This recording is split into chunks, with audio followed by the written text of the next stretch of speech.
왕 집사님은 못 오신다고 그랬나요? 연락은 없으셨어요? 차를 들으셨나? 우리 마태복음 3장 1절부터요 2절 같이 한번 읽어보겠습니다. 시작. 그때 세례 요한이 이르러 유대 광야에서 전파하여 말하되 회개하라 천국이 가까이 왔느니라 하였으니. 아멘. 오늘을 통해 배우는 묵시복음 35번째 시간으로요. 광야에서 배우는 인생 말씀이라는 제목으로 같이 은혜 나누도록 하겠습니다.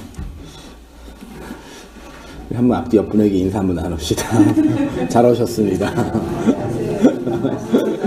안녕하세요. 처음에 방문해 주셔서 날씨가 아주 그냥 추워져가지고요. 쌀쌀해서 좀 이렇게 웅크려지고 좀 긴장도 되는데 말씀 마음 열면서 풀면서 이렇게 말씀의 은혜 나눴으면 좋겠어요. 광야에서 배우는 인생 말씀이라는 제목으로 함께 나눌게요. 우리 묵시복음에서 말하는 성도의 신앙 여정은 세 가지가 있다고 했죠. 그래서 애국과 광야와 가나안, 요거를 이제 세 단계라고 하면 좀 부담스럽고 과정이라고 애굽의 상태, 그 다음에 광야의 상태, 가나안의 상태. 상태라는 말도 좀 다 표현하기 어려워. 아무튼 이렇게 애굽과 광야와 가나안, 애굽과 광야 사이에 무슨 강이 있죠? 홍해가 있고, 광야와 가나안 사이에는 요단강이 있죠. 강을 건너면서 이제 구원을 설명하는 것이 구속사였고, 예전에 다 이 말씀드렸고, 애굽에서 태어나 광야를 거쳐서 가나안으로 가는 것이, 가나안이나 약속의 땅으로 가는 것이 성도의 구원 여정이다. 그렇게 이제 자주 말씀을 듣고 나누었지요. 구약에서는 이 세 장소를 이스라엘이 실제로 물리적인 땅으로 이동하는 것으로 설명이 되었는데, 신약에 와서 우리에게는 물리적인 땅이 아니라 상태로서의 땅, 혹은 인간의 마음의 상태로서의 땅으로 애굽의 마음, 광야의 마음, 가나안의 마음이라고도 표현할 수 있을 것입니다. 그러니까 성도는 애굽이라는 마음 땅에서 광야의 마음의 상태로 궁극적으로 가나안이라는 마음 땅이 되어가는 거죠. 그래서 가나안이 이제 종착역이고 완성의 지점으로 이해하고 있죠. 이러한 구속사의 과정을 성막의 지성소로 설명을 해주셨기도 했는데, 성막의 뜰, 번제단이 있는 뜰을 이제 애굽이라고 표현했고요. 다섯째 날 광야의 성소를 이제 그 성소, 그 떡상과 그 다음에 진설병과 향단이 성소에 있을까요? 지성소에 있을까요? 지성소에는 뭐가 있는지 알죠? 시온자 법궤가 있죠. 언약궤. 지성소 앞에 성소에는 이제 전설병이랑 진설병이랑 7등잔은 분명히 있고 좌우에 있으니까 그 향단, 향을 피우는 향단이 성소 안에 있는지 그 천막 뒤에 있는지 되게 애매할 때가 있어요. 그래서 어려운 부분이 있는데 어느 때는 이렇게 지성소 안에 있는 것처럼 보일 때도 있고, 어느 때는 이제 지성소 바로 앞에 성소에 있는 것처럼 보이는. 아무튼 그러니까 그게 이제 그 성소가 떡상이랑 진설병이랑 향단이 있는 성소가 애굽 광야의 그 어떤 걸 설명한다라고도 말할 수 있겠습니다. 가나안은 당연히 지성소, 언약궤가 있는 지성소, 속죄소가 있는 지성소를 설명하기도 합니다. 근데 이제 오늘 본문에 본문 강의는 아니니까요. 세례 요한이 어디에서 말씀을 전파했다 그랬어요? 네, 광야, 유대의 광야에서. 유대 광야가 어디냐? 그런지 장소적으로 공부한 것도 필요하겠지만 아무튼 광야라는 단어가 나와 있어요. 광야에서 말씀을 전파하여 말하되 회개하라 천국이 가까이 왔다라고 말씀을 선언하고 있죠. 모든 사람의 시작은 애굽이고, 애굽에서 태어나 애굽에서 배우고 애굽에서 성장하고 애굽에서 죽는 것이 보편 인생들의 삶이라고 말할 수 있겠습니다. 그러면 성도는 뭐냐? 애굽에서 태어났지만 애굽에서 출애굽한 자죠. 그렇죠? 애굽이 세상의 모든 것인 줄 알았는데 여기 말고 다른 세상이 있다라는 걸 말씀을 통해서 듣게 됐죠.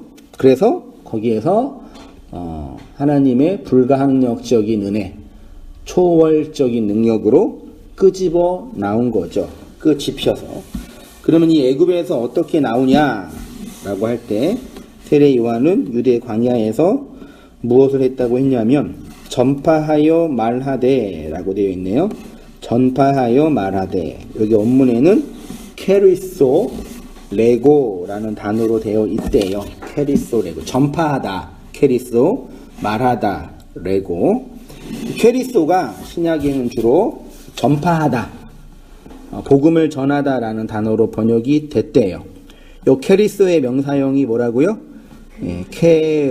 케리그마예요. 케리그마는 신약 교회에 있어서 되게 중요한 그 단어예요. 레고의 명사형이 로고스고요. 케리그마는 예수님과 사도들의 복음 전도와 선포 자체를 표현할 때 사용된 단어가 케리그마예요.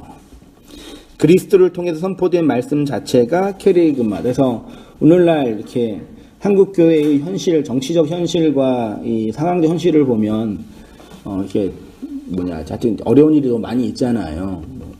그런 문제 있어요. 개혁을 이제 주장하는 분들 입장에서는 교회가 개혁을 해야 한다. 교회가 이제 변화돼야 한다. 도덕적으로, 윤리적으로, 혹은 제도적으로 좀 성숙하고 좀 개선되어지고 투명해져야 한다. 그런 얘기를 해요. 근데 그런 얘기는 주로 누가 해요? 교회 안에서 하는 게 아니라 교회 밖에서 피리수첩이나 뭐 이런 데서 교회 비리 이제 고발하면서 그 좀 투명하게 해야 되지 않냐라는, 그러니까 사회적 관점으로 보죠. 교회가 그런 얘기를 들을 정도로 이렇게 문제가 있으니까 큰 문제인데, 근데 그거는 이제 우리가 보편적인 우리 일상이니까 당연히 그렇게 해야 되고, 근데 교회가 회복하려면 투명하게 하고, 뭐 합리적으로 하고, 민주적으로 하고 돼서 교회가 교회의 본질을 회복할 수 있는 게 아니라, 교회 회복은 예나 지금이나 캐리그마의 회복이에요. 캐리그마적 회복, 제 표현으로는 개선하는 게 아니라, 그러니까 교회가 교회되는 건 캐리그마가 있냐 없냐의 문제예요. 어떤 의미에서는요. 그러니까 여러 가지 윤리적, 도덕적 이 문제 앞에서 많은 성도들이 우리 목사들이 타락했고 뭐 교회가 뭐 이런 것도 우리가 이제 개선해야 되지만, 핵심은 교회가 정치적으로 재정적으로 투명하게 되는 게 하나님 나라에 도움이 돼요. 우리 깨끗하게 있으면, 투명하게 있으면, 그러면 하나님 나라가 되는 거예요? 그렇다고 그럼 막상 그런 얘기 아닌 거 아시죠? 그러니까 세상이 교회를 바라보는 관점과 교회가 교회를 바라보는 관점이 본질적으로 달라야 돼요, 사실은요. 그래서 어떤 의미에서 이 말씀의 회복, 복음의 회복, 우리가 가장 그 원색적인 표현이죠. 그건 이제 캐리그마다. 그러니까 초대교회가 예수가 그리스도이고 예수가 하나님의 아들이라는 이 말씀의 체계를 어떻게 표현하냐면 캐리그마라는 단어로 표현한 거예요. 그렇죠? 그래서 말씀, 원색적인 복음 등등으로 표현하는데 그런 부분이죠. 바울의 고백을 한번 돕게. 로마서 16장 25절 있죠? 같이 한번 읽어보겠습니다. 시작. 나의 복음과 예수 그리스도를 전파함은 영세 전부터 감추었다가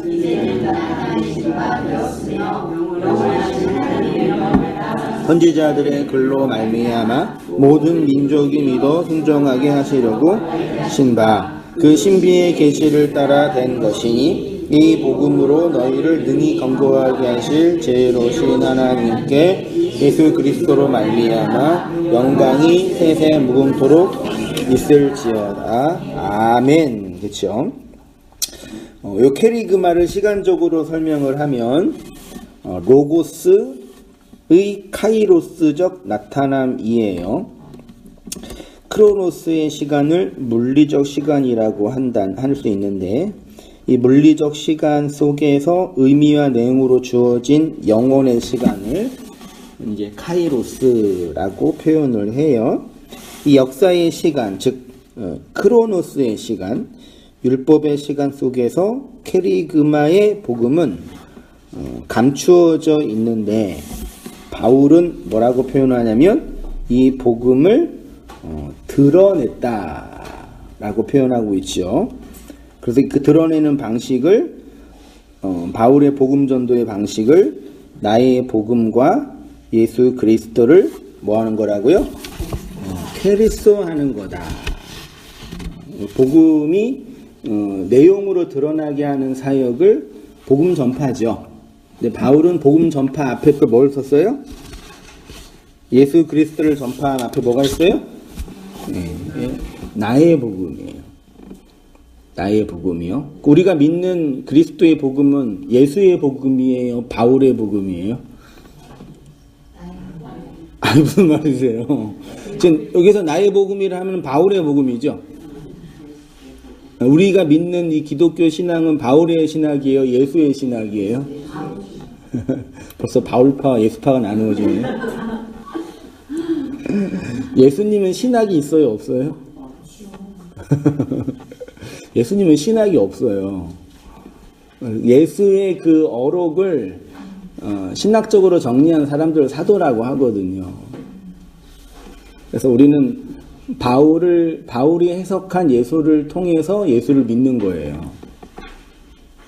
이해되세요?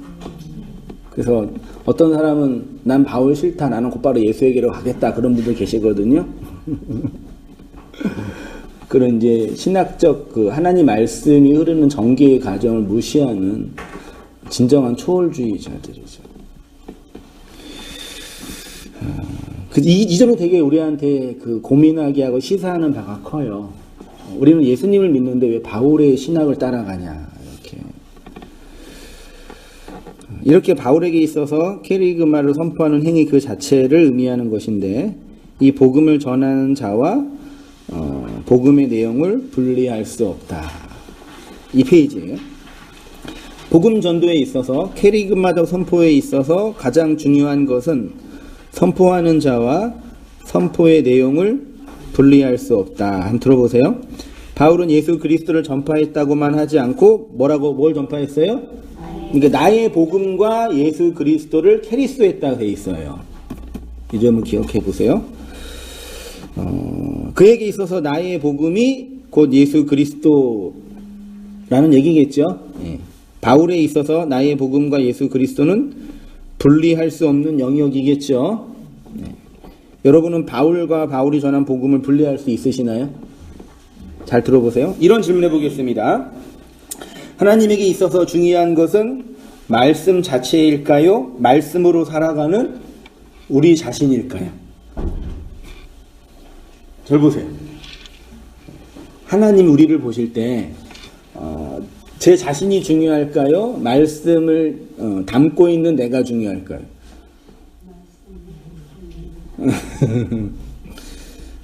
하나님에게서 말씀 자체가 중요할까요? 내가 중요할까요? 내가 주체예요? 말씀이 주체예요? 걸려 들었어요. 이럴 때는 이제 설교자의 이 통쾌함이 있어요. 아싸! 그러니까 되게 어려워요. 그러니까 말씀이 주체라는 얘기는 내가 말씀에 사용되는 거죠. 말씀에 수동적인 거죠. 나는 죽고 말씀이 사는 거죠. 나는 말씀을 위해서 살다가 죽는 그런 존재잖아요. 그런 거예요? 그러면 우리는 그냥 말씀만 위해서 살다가 없어지는 존재예요?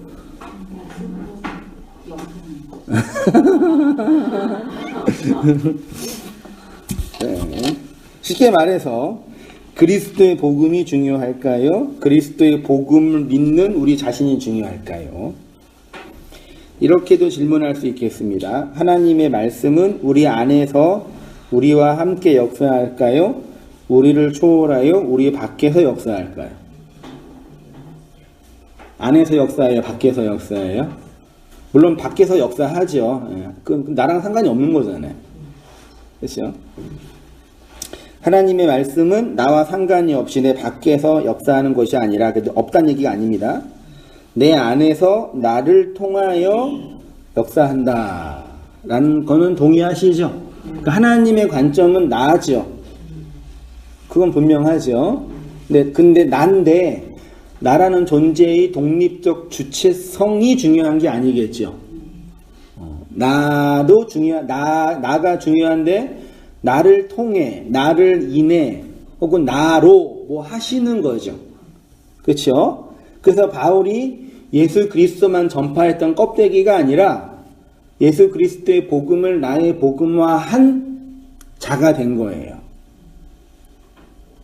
되게 아주 그 신비스러운 연합이죠. 이러한 하나님의 말씀이 우리 안에 있다라는 것은 우리의 인격과 존재와 인생 전체에 영향을 준다라는 거죠. 맞나요? 동의하시나요? 하나님의 말씀이 우리 안에 있는 건 내 마음속에 있다는 얘기는, 마음이라는 건 물리적으로 없으니까 내 인격이 있는 거죠. 성품에도 있을 수 있겠죠. 혹은 내 존재, 혹은 내 시간, 내 공간 등등으로 표현하는 거예요. 표현할 길이 없으니까. 왜냐하면 하나님의 말씀은 우리의 인격과 존재를 초월하여 역사하지 않습니다. 그래서 하나님의 말씀은 반드시 깨달음을 통해서 온다. 또는 하나님의 말씀은 우리를 감화시킨다. 그래서 우리의 경험 속에서는 하나님의 말씀에 대한 인격적 승복이라고 표현이 다 같은 뜻이에요. 깨닫게 된다, 받아들인다, 승복한다, 감화받는다, 은혜받는다, 다 같은 표현이에요. 그런 측면에서 수십 년 전에 로이드 존스라는 목사님이 이런 말, 설교는 설교자이다. 이게 무슨 말씀인지 이해되시나요? 설교 행위는 뭐라고요? 설교자 자신이에요. 그러니까 한 사람의 설교자 예를 든 거예요. 설교자가 설교 행위를 아무리 열심히 해서, 예를 들어서 전도사 때 자주 그랬지만 이번 주에 이제 담임 목사님이 이제 주일 5일부터 때 설교하라고 설교권을 줬어요. 그럼 처음 설교하는 저기 전도사나 목사라면 어떻게 설교 준비하겠어요? 안에서 모르시겠죠? 뭐 일주일 내내 모든 시간을 다 거기에 올인하는 거예요. 막 원고 준비하고 신학 준비하고 막 온 힘을 다 해가지고 아주 엑기스를 준비해서 막 설교 전날 막 밤새고 막 기도 막 이빠이 하고 막 해서 이제 딱 당산에 딱 서가지고 말씀을 전해요. 준비된 설교죠. 그죠? 왜 그렇게 비웃으세요? 준비되고 많이 준비한 거죠. 근데 아무리 준비해도 그 설교의 행위는 그 설교자 존재 이상이 될 수 없어요. 이해되시나요? 그러니까 이게 공부도 해야 되고 준비도 해야 되는 건데 그 행위는 그 존재 이상을 넘어갈 수가 없어요. 그래서 뭘 준비할 때 저 항상 느끼는 거지만 말씀을 공부하고 연구하고 하는 그 개별적인 행위가 나라는 존재를 뛰어넘을 수가 없다고요. 그래서 설교자는 설교 자체를 준비하는 뿐만 아니라 뭘 준비해야 돼요? 설교자 자신을 이해 못하시죠, 여러분? 설교자 자신을 준비해야 돼요. 오늘 만약에 복음전도자나 교사나 설교자들, 신학생들이 이걸 좀 이해하면은 그 말씀을 복음을 더 잘 쉽게 전할 수 있겠지요. 그 아무리 그 할당된 시간 동안 연구를 많이 해도 그 존재 이상 될 수 없다니까요. 그래서 로이드 존스가 설교자한테 설교를 잘하려면 설교자가 잘 되어 있어야 합니다라고 하는 거예요. 그쵸? 이 얘기를 제가 왜 하는지 아실 거예요. 이거를 설교와 설교자로만 제한시키지 마시고 복음 전도는 뭐예요? 복음 전도자예요. 이런 얘기가 하나님의 영광을 가릴 수 있는 얘기일 수도 있지만 그리스도의 복음은 그러니까 복음 전도는 복음 전도자 이상 될 수 없어요. 네? 그리스도의 복음은 그리스도인 이상 될 수 없다고요. 이 동의하시나요? 물론 하나님은 초월적인 존재이시니까 나랑 상관없이 그는 하나님이시죠. 그건 다 동의하죠. 나랑은 상관이 없잖아요. 상관이 있으세요? 상관이 없으세요. 우리는 나와 상관없이 복음을 전하는 것이 아니라 나를 통해 복음을 전하죠. 반대로 하나님은 나와 상관없이 복음을 나한테 주지 않고 나에게로 주는 거예요. 내 인생 속으로, 내 마음 속으로, 나 속으로. 그걸 제 표현으로는 인생 말씀이라고 표현하는 거예요. 굳이요. 그러니까 말씀과 인생을 분리할 수가 없는 거죠. 이거를 너무 열심히 연결해서 하나로 만들고 싶은 그런 신학 체계가 뭐 기복주의나 율법주의적인 흐름이 될 수는 있어요. 개별적인 일 하나하나가 하나님의 인도하심과 간섭이 있는 거죠. 맞나요? 오늘 여기 처음 오신 성도님 두 분이 계시는데 하나님이 인도하신 거죠. 동의하세요? 아니죠. 그냥 오시고 탐방을 오셨다고 하셨잖아요. 네. 자녀분들 올만한 교회인지 잘 아세요. 오신 거잖아요. 그러면 넓게 보면 하나님 인도하시겠지만 또 개별적으로 우리 개별적인 일이 있잖아요. 그러니까 이런 부분을 좀 잘 이렇게 우리가 이해를 하셔야 돼요. 볼게요. 신약 성경에서 그리스도의 삶을 사는 자들을 뭐라고 표현해요? 그리스도의 복수형이 있더라고요. 또는 그리스도의 뒤에 전미사를 붙여서 크리스토스, 그리스도인이라고 해요. 그러니까 그리스도의 복수형을 붙인 그리스도들과 그리스도의 전미사를 붙인 그리스도인은 다 그리스도를 표현해요. 복수형은 존재의 삶을 표현한다고 했으니까 그리스도라는 단수가 그리스도들이 되면 그리스도의 삶을 사는 자들이 돼요. 이를 쉽게 그리스도인이라고 신약 성경이 표현하는 거예요. 그리스도인. 여기서 들과 인이 중요한 지점이 이러한 이유 때문입니다. 하나님의 말씀은 계시된 성경책에 있지만 이 책은 로고스라는 문자로 기록되어 있고 방언이라는 소리로 울릴 뿐입니다. 맞죠? 하나님의 계시의 말씀은 기록된 성경에 있어요. 기록된 성경은 율법의 내용으로 기록된 로고스이고 방언으로 들리는 소리예요. 그래서 그냥 읽으면 그냥 문자로 읽게 되어지고 그냥 소리로 들리는데 그게 이해가 안 되고 해석이 안 되면 뭐가 돼요? 외국어가 되는 거예요. 방언이요. 문자는 기록해야 하고 소리는 내야 합니다. 기록이 안 되면 문자는 사라지고 소리도 없어지겠죠. 성경은 로고스라는 문자와 방언이라는 소리로 기록되어 있기 때문에 성경은 로고스라는 문자, 방언으로 울리는 소리로 기록되어 있기 때문에 그리스도라는 내용과 마음으로 이해된 자들에게만 선포되는 하나님의 말씀이 되죠. 이해되시나요? 그래서 문자와 소리를 의미로 가지고 있는 자들을 신약성경이 뭐라고 한다고요? 그리스도들이라고 해요. 바울은 어떻게 표현했냐면 그리스도의 마음을 가진 자들, 그리스도의 마음인 자들이라고 표현해요. 우리가 그리스도의 마음을 가졌노라 라고 해요. 자, 자, 디모데서 4장 17절 같이 읽어보겠습니다. 시작.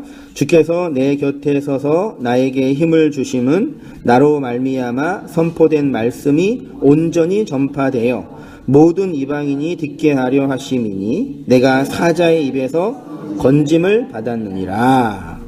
바울의 이제 마지막 서신이 디모데 후서인데 마지막에 이렇게 거의 마지막이에요. 디모데 후서에서도요. 마지막 자기 인생 회상하면서 쓴 거예요. 나로 말미암아 선포된 복음이 온전히 전파되어. 복음은 누구를 통해 전파되었어요? 나로 말미암아. 누구로 말미암아요? 바울로 말미암아. 성령으로 말미암아라고 기록되어 있지 않고 바울로 말미암아 됐어요. 요 말미암아가 헬라어로 디아라는 전치사인데 요 디아가 통해서, 때문에, 지나 등등의 다양한 의미가 있어요. 갖다 붙이면 케리그마는 바울을 통해 전파됐죠. 케리그마는 바울 때문에 전파된 거예요. 바울이 아니었으면 전파 못된 것처럼 표현하고 있어요. 혹은 바울을 지나서 전파된 거예요. 여러분, 하나님이 살아 계시죠. 근데 어느 때 살아 계시지 않는 것처럼 느껴질 때가 더 많으시죠. 아, 진짜 하나님 살아 계시는 거 맞아? 믿음이 없다는 얘기가 아니라 돌아가는 세상, 나의 내적인 상태 등등을 볼 때 하나님이 마치 간섭하지 않으신 것처럼 보일 때가 있죠. 그게 너무 많잖아요. 왜 그런지 아세요? 하나님의 간섭은 어떻게 역사해요? 통해서 역사해요. 때문에 역사한다고요. 그러니까 원론적으로 초월적인 하나님이 저기 계시다라는 건 다 우리가 동의하고 인정하는 바이지만 통해서 경험되는 내용이 없으면 원론적으로 인정하는 그 하나님은 나랑 상관이 없는 하나님인 거잖아요.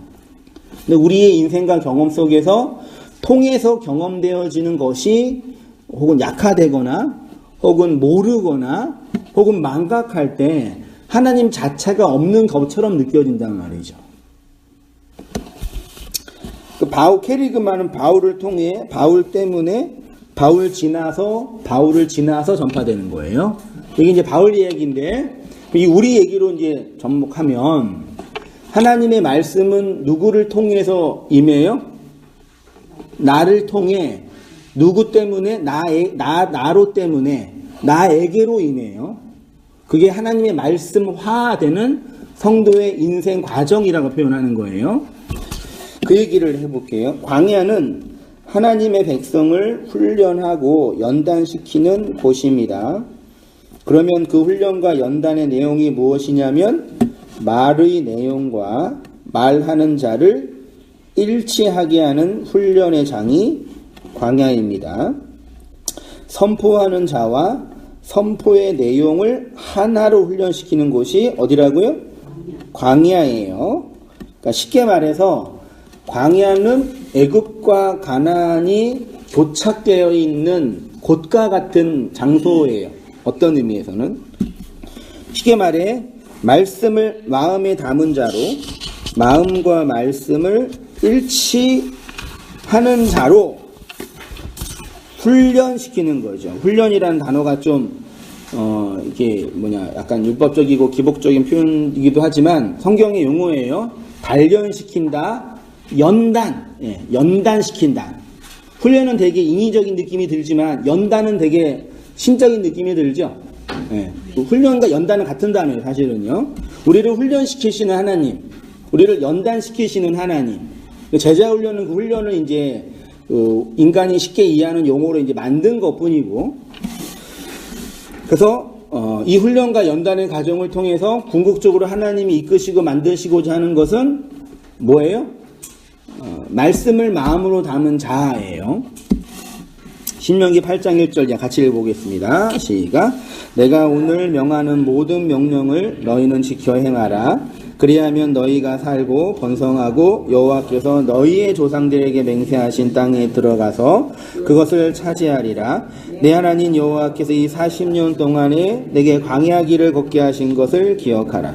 이는 너를 낮추시며 너를 시험하사 내 마음이 어떠한지 그 명령을 지키는지 지키지 않는지 알려 하심이라. 너를 낮추시며 너를 줄이게 하시며 또 너도 알지 못하며 내 조상들도 알지 못하던 만나를 내게 먹이신 것은 사람이 떡으로만 사는 것이 아니요 여호와의 입에서 나오는 모든 말씀으로 사는 줄을 내가 알게 하려 하심이라 되어 있어요. 광야에서 선포되는 복음은 우리를 훈련시키시고 단련시키시고 연단시키시는 말씀입니다. 그래서 성경에 하나님이 훈련시킨다, 연단시키다는 표현이 많이 있어요. 몇 개만 넣었는데, 그러나 내가 가는 길을 그가 아시나니 그가 나를 단련하신 후에, 훈련시키신 후에, 연단시키신 후에는 내가 순금, 정금, 온전이 되리라. 여호와의 말씀이 응할 때까지라 그의 말씀이 그를 단련. 말씀이 신이 이거 다른 성구네요. 아무튼 뭐 그렇게 되어 있습니다. 하나님의 말씀을 담은 자로 인도하신다는 것입니다. 그거를 이제 제 표현으로는 말씀하. 요한복음 1장 12절에 말씀이 육신이 되어 우리 가운데 거하심에 그랬죠. 말씀, 로고스가 육체 속에 온 사건이 인카네이션이라 그랬죠. 그러니까 하늘의 말씀이 땅에 온 사건이 말씀이 육신이 된 사건이에요. 그 말씀이 육신이 되신 이유는 뭐예요? 땅에 있는 우리를 말씀화하는 거죠. 그러면 예수님은 말씀이 육신이 됐는데 우리는 뭐가 돼요? 육신이 말씀이 되는 거예요. 표현상. 그를 말씀화라고 제가 표현을 한 거예요. 앞에서 설교자는 설교자이다라고 했는데 설교자의 설교 행위는 그의 설교자됨의 이상이 될 수 없습니다. 그래서 하나님이 보내신 참된 설교자는 신학교에서 만들어지는 것이 아니라 어디에서 만들어져요? 광야 신학교에서 만들어져요. 구약의 탁월한 선지자는 예루살렘 신학교 출신이 아니라 광야 신학교 출신이었어요. 광야는 뭐 하는 곳이에요? 하나님의 말씀이 떨어지는 곳이에요. 그러니까 쉽게 표현하면 애굽이었던 우리 마음에 말씀이 떨어지면 마음이 뭐가 돼요? 광야 표현상 하시면요. 이것을 말씀으로 훈련받고 말씀으로 연단받는다라고 합니다. 하나님의 말씀이 우리를 훈련시키고 연단시킨다는 것입니다. 창세기 12장 1절 제가 읽어볼게요. 여호와께서 아브라함에게 이르시되 너는 너의 고향과 친척과 아비의 집을 떠나 내가 내게 보여줄 땅으로 가라. 내가 너로 큰 민족을 이루고 내게 복을 주어 내 이름을 창대하게 하리니 너는 복이 될지라. 너를 축복하는 자에게는 내가 복을 내리고 너를 저주하는 자에게는 내가 저주하리니 땅의 모든 족속이 너로 말미암아 복을 얻을 것이라 하신지라. 이에 아브라함이 여호와의 말씀을 따라갔고 롯도 그와 함께 갔으며 아브라함이 하란을 떠날 때 75세였더라. 4절에 아브라함이 어딜 따라갔다고요? 여호와의 말씀을 따라갔고 했죠. 어디에 있다가요? 갈대아 우르에 있다가 여호와의 말씀을 따라 이제 가나안으로 가는 거죠. 4절에 말씀을 따라갔고가 원문에는 뭐 얄라크, 아브람, 다베르, 엘 예호바 이렇게 되어 있대요. 아브라함이 갔다 얄라크 여호와의 말씀 엘 안으로. 그러니까 아브라함이 간 장소는 갈대아 우르를 떠나서 하란을 거쳐 약속의 땅으로 가는 거죠. 장소는. 근데 내용은 어디로 갔어요? 말씀 안으로. 이해되세요? 그러니까 장소로 갔잖아요. 우리는 어디로 가요? 세상에 있다가 영등포 운땅교회라는 장소로 온 거죠. 그런 게 아니라 어디로 가는 거예요? 말씀 안으로. 그 성전 안으로, 그 옛날에 얘기했잖아요. 그 골방 안으로, 그 안으로 가는 거예요. 안으로. 그러니까 아브라함은 물리적으로 장소로 표현한 거, 역사적으로. 우리가 곧바로 아브라함이 갔던 그 길을 갈 필요 없는 거예요. 그래서요. 성지순례 할 필요 없는 거예요. 그건 그냥 좋은 여행소니까. 예, 뭐. 여행사가 상품 개발하는 거니까 시간 되고 돈 있으면 가시면 좋지요. 네, 아무 상관없어요. 거기랑요. 우리랑은 말씀 안으로 가는 거예요. 그러니까 예, 남 여행 다니는 거 뭘 할 필요는 없죠. 그 힘든 그 광야길 가면서 이렇게 이스라엘에서 이 광야에서 고생했구나. 그거 알아서 뭐예요? 인생 자체가 광야인데. 아닌가요? 굳이 뭐 힘들게 돈 내면서 광야를 체험해요. 근데 광야 길을 가고 있는데.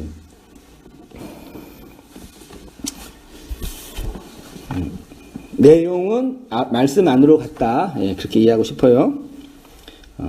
여호와의 말씀 안으로 갔는데 그것을 광야라고 표현하는 거예요.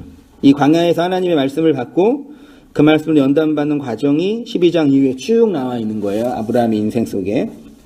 아브라함의 인생 여정을 우리도 동일하게 경험하는 거죠. 그러니까 그 아브라함의 12장 이후에 아브라함의 인생 여정을 읽으면서 그걸 물리적과 적용적으로 이해하지 말고 내용적으로 내 역사 속에서 일어나고 일들이라는 걸 캐치해내야죠. 나의 상태, 존재 안에서. 아브라함의 인생 여정을 우리도 모두 동일하게 경험합니다. 장소적으로 경험하는 것이 아니라 존재적으로, 쉽게 말해 마음 상태. 그래서 인간의 마음은 뭐예요? 네. 변화무쌍하죠. 변하잖아요. 마음이 항상. 하나님은 안 변하지만 우리 마음 항상 변하잖아요. 부유할 때도 있고 가난할 때도 있고 갈급할 때도 있고 목마를 때도 있고. 그게 그런 과정들이 있는 거죠. 그러니까 아브라함이 여호와의 말씀 안으로 갔다라고 했을 때 그 말씀이 히브리어로 나바르래요. 말씀 안으로, 말씀이 나바르예요. 나바르. 이 다바르가 단어를 보니까 정돈하다라는 뜻에서 시작돼서 말하다라는 의미가 있대요. 얘기 다 했던 거예요. 그래서 다바르를 문자를 파자하면 말씀으로 정돈된 집이라고 해요. 하나님이 우리에게 왜 말씀하시느냐? 말씀으로 정돈된 집으로 완성하기 위함이겠죠. 신약으로 보면 로고스가 레마로 이해된다. 그러면 해석된 말씀, 정리된 말씀, 그거를 이제 성전이라고 우리가 이해했죠. 4페이지로 가겠습니다. 창세기는, 그러니까, 우리 한국교회 뭐 도덕적, 윤리적, 진짜 전 목사직을 하고 있고, 여러분은 이제 성도로서 개인의 구원을 이루어 가고도 있지만, 공동체적인 책임을 간과해서는 안 돼요. 우리의 개인도, 개인의 구원도 중요하지만, 대승적인 어떤 관점이 없으면, 개인의 구원은 되게 무기력해지는 경험이 역사 속에 있었어요. 그래서, 불교도 대승불교, 소승불교 있는데, 주류가 되고 싶은 건 아니지만, 사회의 어떤 영향과 흐름은 대승불교도 영향이 있었거든요. 라마 티벳에 있는 불교가 이제 소승불교인데 그냥 산속에 들어가서 그분들은 이렇게 참선하잖아요. 사회에 관심 없고, 우리 현실에. 그러니까 우리 개인의 구원도 필요하지만, 그러니까 공동체적인 그런, 책임과 의무가 있다라는 걸 항상 고민을 가지고 계셔야 돼요. 동의하실런지는 모르겠지만, 하도 이 묵시복음에서는 개인적인 구원만 강조하는 성향이 강해서 좀 그런데, 저는 그래요. 근데 이제 한국교회 이렇게 여러 가지 도덕적인 문제, 재정적인 문제, 돈 문제, 여자 문제 등등등등, 그런 문제 가지고 이제 많이 아파하고, 이게 점점 더 힘들어지는 분위기가 됐겠죠, 앞으로요. 어떻게 하면 교회를 이제, 개혁하고 개선하고 좀 안가할까라는 그런 부분에서 여러 가지 고민을 많이 하는데, 그러니까 말하자면 그런 제도적이고 외적이고 도덕적인 개선은 별로 교회의 본질적인 회복에 도움이 안 돼요. 제가 착한 사람이 되는 게 말씀의 목표는 아니잖아요. 이 세상에서. 그래서 내용으로 들어가면 뭘 해야 되냐면 신학적인 신학적인 재해석이라 그러면 그럴까요? 옛날에 이 집사님께서 이렇게 법 얘기하시면서도 이렇게 성경을 보는 그 관점 얘기하면서 조직신학적인 관점에서 성경신학적인 어떤 관점의 재해석을 이렇게 말씀하셨잖아요. 근데 그런 식의 어떤 신학적인 재해석을 판을 다시 깔아야 되거든요. 근데 왜 이게 어려우냐면요. 우리가 믿고 있는 기독교 성경을 기반으로 한 예수가 보여주고 바울이 해석하는 기독교의 신학 체계가 헬레니즘 해석에서 이런 얘기 별로 안 좋아하시죠? 헬레니즘 해석에서 해석되어져서 들어온 거예요. 우리는 기독교를 어떻게 이해하냐면은 원래 헤브라임적인 신학 사상인데 초대교회 교사들과 신학 체계가 헬레니즘이었다니까요. 그리스 헬레 철학이었어요. 그 철학적 틀에서 성경을 보고 있는 거예요. 그래서 그 틀을 벗어나지 못하면 헤브라임적 그 유일신 신앙의 그 하나님을 보지 못한다니까요. 저는 이런 걸 직면하면서 어디까지 어떻게 접근해서 풀어내야 할지 항상 고민이에요. 그래서 겨우 하는 게 언어를 가지고 좀 이렇게 달랑달랑 하면서 하는 정도인데, 성경을 보면은 우리가 구약의 첫 번째 책이 뭐예요? 창세기, 출애굽기, 레위기, 민수기, 신명기잖아요. 이 구약의 히브리 원어를 번역을 헬라어로 번역을 한 게 있어요. 그걸 70인역이라 그러거든요.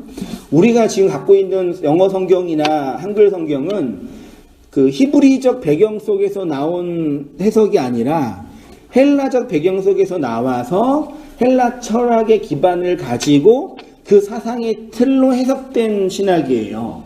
우리가 이해하는 예수는 그 그리스 헬레니즘이 해석한 예수의 해석이에요. 그래서 그 틀로 성경을 보니까 이미 희석된 상태에서 읽는 거예요. 그래서 우리 자체도 오류가 있고, 우리도 워낙 기복적인 성향이 강한 사람들이라 성경을 보면서 그 본질을 보지 못하는 게 너무 많단 말이에요. 이거를, 죄송해요. 별로 좋아하지도 않는 얘기지만, 항상 좀 답답해서 이렇게 할 때 없어 얘기하는데, 성경도 창세기가 영어로는 뭐예요? 제네시스라는 개념은 뭐 기원 혹은 창조 그런 개념이잖아요. 근데 원래 원전의 개념은 뭐예요? 베레시트라는 그 단순한 첫 장의 제목이에요. 이런 해석부터 민수기가 뭐죠? 영어 성경 제목이 넘버스예요. 숫자들. 그 민수기가 사람 세는 수니까. 근데 히브리 책에는 뭘로 되어 있어요? 히브리 성경의 민수기의 제목은 베미드바르. 이건 아셔야 돼요. 미드바르가 뭐예요? 광야고 배는 어디 안에. 그러면 직역하면 광야 안에서랑 숫자들이랑 뭐가 옳은 번역이에요? 근데 우리는 다 모든 전 세계 기독교인들이 민수기는 넘버스로 이해해. 그 숫자 세는 얘기만 해요. 그 별로 안 좋아하는 성경책이 된 거예요. 그래서 이게 한두 가지가 아니에요.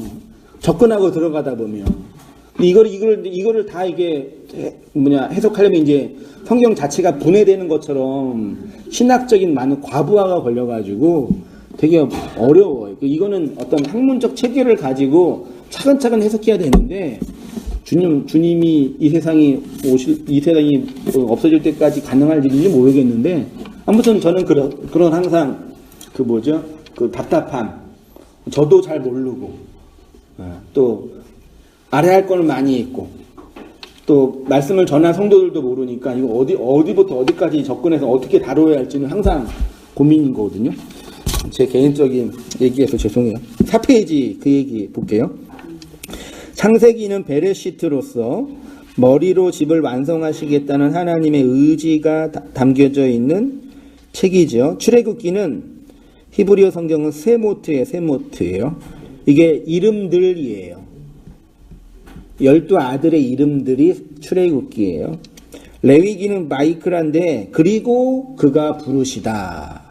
모세를 부르셔서 성전 안으로 성막 안으로 인도하는 거죠. 민수기는 미드바르, 배 미드바르, 광야 안에서예요. 광야 안에서 훈련시키시는 내용이고, 신명기는 다바림이에요. 데바림이라고도 하는데 그 말씀들이에요. 신명, 말씀을 다시 새긴다, 비슷하죠. 신명기는. 이 5권의 책이 집, 말씀, 광야가 동일하게 있는 거죠. 원래 한 책이었어요. 혼돈과 공허와 흑암이었던 우리의 애굽적 존재를 광야로 불러 하나님의 말씀을 담은 집으로 세워가는 이야기가 모세 오경의 이야기입니다. 아브라함이 이 이야기를 하고 있고, 아브라함이 무엇을 따라갔다고 했냐면 그에게로 말씀하신 것을 따라간 거예요. 그러니까 보세요. 말씀을 듣고 하나님이 인도하는 길로 가서 복받았다가 아니라 그 말씀을 향해 간다고요. 벌써 다르잖아요. 그러니까 내가 인생길을 가야 되는데 말씀이라는 좋은 도움을 받아서 좋은 길로 가는 게 아니에요. 아주 중요한 지점이라니까요. 이 땅에 천국이라는 좋은 곳을 가야 되는데 갈 수 있는 좋은 방법이 말씀이라는 것을 이용해서, 말씀을 수단으로 사용해서 그 길로 가는 게 아니라 말씀 자체가 목적이고 모든 것이라니까요.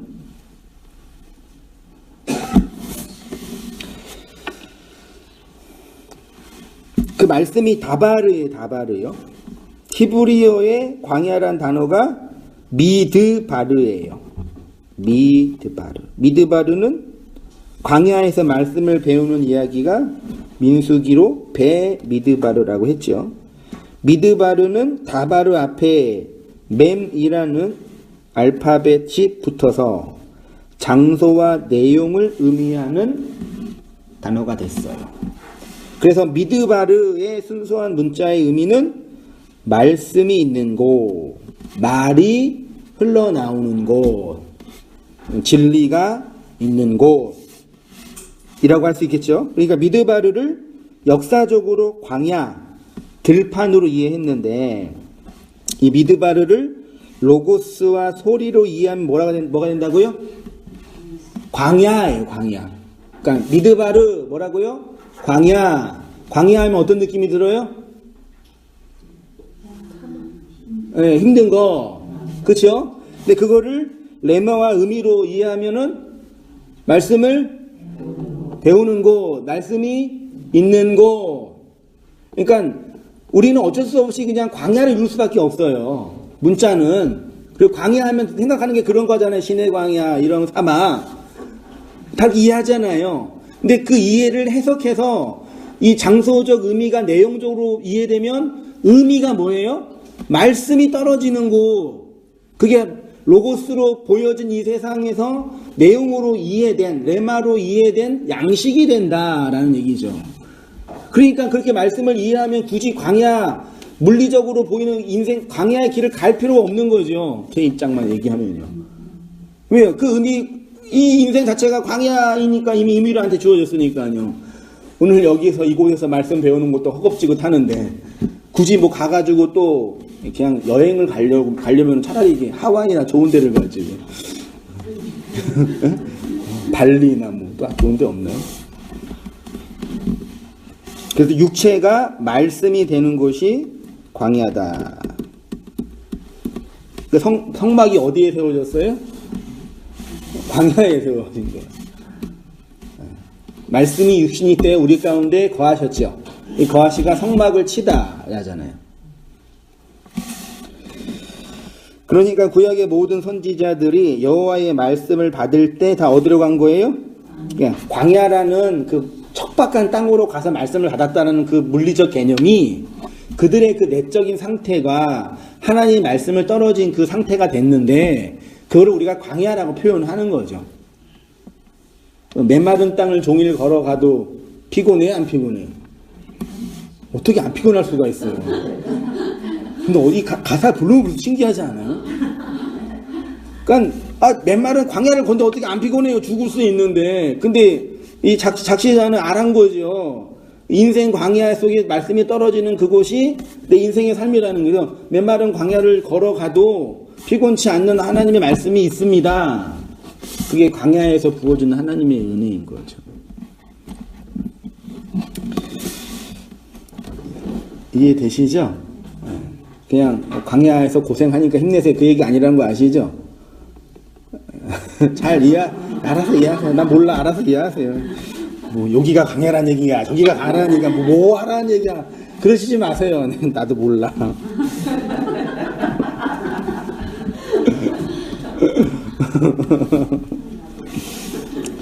이 답답한 마음. 그러니까 막 얘기하면은 자꾸 이상하게 이해하시니까 내가 항상 이게 걱정이 되는 거예요. 뭐 또 어떻게 하라는 얘기야, 또 뭐 기도하라는 얘기, 말라는 얘기야, 또 뭐 하라는 얘기, 막 그런. 자, 이해 안 되시면 계속 들어보세요. 언제나 이해될 수 있으니까. 로고스적 의미의 광야로 갔는데 그들이 광야로 갔다라는 것은 말씀 안으로 들어갔다. 그 광야에서 말씀 안으로 들어가고 말씀만이 광야 아니니까 그 광야 인생 속에서 결국 내가 뭐가 돼요? 말씀들, 로고스, 흐르는 물, 말씀을 담은 자, 그리스도의 마음을 담은 자, 이 세상을 향한 그리스도의 마음을 품는 자로 만들어 가시는 거죠. 그 마음이 뭔지 하나하나 아주 쉽게 이해하면 그냥 어렸을 때는 부모 마음 몰랐다가 애 낳고 고생하면 부모 마음 알아가잖아요. 그치요? 조금씩 알아가잖아요. 아, 그래, 엄마 아빠 이랬구나. 다 이해되시잖아요. 그렇게 알아가서 우리가 사람이 되는 거잖아요. 그것만 이해하시면 되겠네, 이분. 맞잖아요. 그렇게 이 세상에 살면서 나를 이 세상에 보내신 하나님 아버지의 마음을 하나하나 헤아리고 알아가는 거. 그거 뭐 끝나는 거지. 뭐 어려운 게 있어요. 말로는 쉽겠지만요. 자, 결국 미드바르에서 나바르를 배우는 것인데 이 배움이 훈련 혹은 연단, 말씀을 인격과 존재와 마음에 담는 것 등등으로 성경이 표현하는 거예요. 훈련을 받아야 돼요. 그래서요. 그렇죠? 근데 우리는 훈련을 받으라는 얘기를 딱 들을 때 벌써 거부감이 들죠. 왜요? 제자 훈련이라는 이상한 프로그램으로 교회를 크게 한 것만 생각하니까. 하나 우리를 훈련시키십니다. 그렇죠? 연단시키시고 우리를 다루어요. 끌고 가시는 거죠. 예수님과 신약의 서신서가 성도들에게 그래서 뭐라고 해요? 신약의 예수님과 교회들을 향해서 배워라 그런 거예요. 성경에서, 신약 성경에서 배우다라는 의미는 크게 두 가지가 있는데, 마음을 배움의 대상으로 향하는 것과 훈계와 양육과 징계의 의미가 배우다예요. 단순히 모르는 정보를 알아가는 것뿐만 아니라 마음과 존재가 배우는 대상을 향해 대상화, 제가 대상화 용어가 좀 애매한데 배우는 존재와 화하는 거, 그거를 배움이라고 해요. 너는 내게 배우라 라는 얘기는 무슨 뜻이에요? 나에게로 오라, 나 화하라. 예수님이 계시고 우리가 있잖아요. 우리가 예수님께 배워야 되잖아요. 그 배움의 목적과 지향점은 뭐예요? 예수께로 가는 거예요. 예수께로 간다는 얘기는 예수화하는 거예요. 예수의 마음화 되는 거예요. 그걸 신약 성경이 배움이라는 단어로 표현하는 거예요. 그러니까 우리가 이해하는 배움은 뭐예요? 학위 따고 정보 얻어서 어떤 지적으로 뛰어난 상태를 말하는 상태잖아요. 히브리적 개념의 배움이라는 의미 자체는 배우는 대상화하는 거예요. 그래서 고대 시대 때 그 소림사나 이렇게 큰 어떤 권위 있는 사람 앞에 뭘 배울 때는 항상 뭐부터 시작해요? 허드렛 일을 하면서 어떤 걸 배워요? 그 권위에 복종하는 걸 배우잖아요. 사부님께 복종하는 걸 배우잖아요. 그 권위 아래 들어가는 거예요. 그 배우는 게요. 그 옛날부터 하면. 그래서 그런 권위 안에서 먹고 자고 일상생활 하면서 무술 배우다가 몇십 년 지나고 나서 갑자기 가는데 자객이 나타나서 칼로 막 싸우는데 막 칼로 싸워서 막 자객을 이겼잖아요. 자객의 가슴을 그 가면을 딱 벗으면 누구예요? 사부님이잖아요. 그 사부님이 하산하거나 그 내려오는 거잖아요. 옛날 무술자가 다 그래요. 그래서 그 사부화 되는 거예요. 그래서 그걸 뛰어넘는 뭐 청출 어른을 표현하는 거고. 예수님이 우리한테 요구하는 게 그거라고요. 너는 내게 배우라. 또 사도들이 계속 일체의 순종함으로 배워라 하는 얘기는 글자 배우고 뭐 이거 배우는 것도 포함되지만 그런 존재화하고 인격화하고 뭐 합의라하고 순응하고 순종하고 순복하고 무릎 꿇고 권위 아래 있고 그런 의미라니까요. 근데 이게 이 선악 과목은 인간에게서 가장 힘든 거예요. 그냥 글자 몇 개 배우고 학위 몇 개 따는 것도 힘들지만 그 우리를 살릴 수 있는 힘이 할 수 있는데 그 존재 자체가 그 존재에게 승복하는 건 가장 힘든 거라고요. 그래서 신약 성경에서 성도를 향해서 이미 진리가 다 됐다고 하고 예수를 믿는다고 하는데도 뭐라 그래요? 거역하는 자를 온유함으로 훈계할지니 너는 내게 배우고 받고 듣고 본 바를 행하라. 우리를 양육하신다. 일체의 순종함으로 조용히 배우라. 배운 것을 알아라. 등등으로 이게 표현하는 거죠. 배움은 마음을 배움의 대상으로 향하는 것과 훈계와 양육과 징계의 의미가 있습니다. 그러니까 단순히 모르는 어떤 정보를 알아가는 것뿐만 아니라 마음과 존재가 배우는 대상을 향하는 것입니다. 우리의 삶이 이렇게 광야에서 말씀을 잘 배우는 삶이 되어가는 거죠. 그렇죠? 그렇게 하나님의 은혜 속에서 인내하며 살아가시는 우리 모든 성도님 되시기를 축원드립니다. 기도할게요. 하나님 아버지, 광야 40의 인생 속에서 광야 교회로 하나님 말씀 받고 하나님 말씀 안에서 살아가는 우리의 인생에 대해서 살피고 나누었습니다.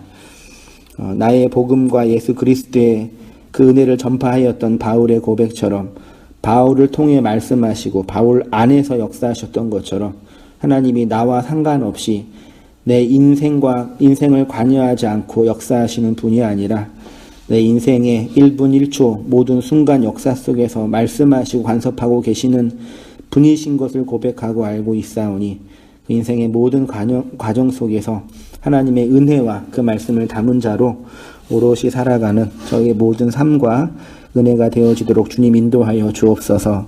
무엇보다 하나님 아버지의 그 마음과 그 은혜를 양식으로 내용으로 용서로 받아서 이 땅에 사는 동안 살아가는 과정 속에서 하나님의 은혜로 오롯이 세워져 가고 그 은혜 안에서 풍성케 되어지는 저희의 모든 삶들 다 되어지도록 하나님 인도해 주시고 은혜 내려 주시옵소서. 이제는 우리 주 예수 그리스도의 은혜와 하나님 아버지의 크신 사랑과 성령의 교통하심이 주의 은혜를 가지고 살아가는 우리 모든 성도님들의 삶 속에 지금부터 영원까지 함께 있을지어다. 아멘.